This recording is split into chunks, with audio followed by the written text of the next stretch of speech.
I thought the letter was a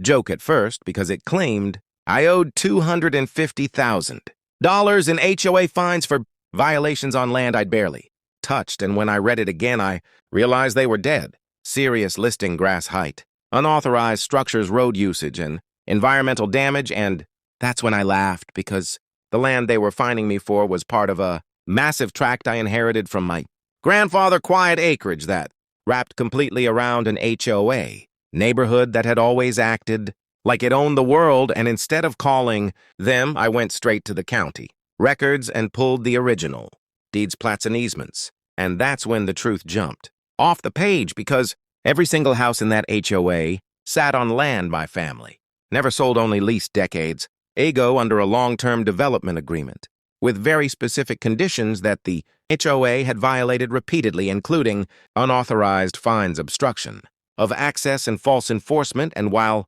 Karen, the HOA president, was threatening liens and foreclosure, I sent one calm, certified response attaching the deeds, the lease terms, and notice of breach, and within days the tone changed. Emergency meetings, lawyers, scrambling, residents panicking because suddenly the people sending fines were the ones in violation. And when their attorney confirmed it, the HOA realized they didn't have leverage, they had exposure, because I legally owned the ground under their homes, roads, clubhouse, and utilities, and had every right to enforce the lease, including back rent, penalties, and termination. And watching that power flip was surreal, because the same Karen who threatened to take my property was now begging for negotiations, while the board voted her out instantly. And the HOA withdrew every fine, issued a public apology, and agreed to a massive settlement just to keep the neighborhood intact. And the final moment that made it all worth it was framing that original $250,000 fine on my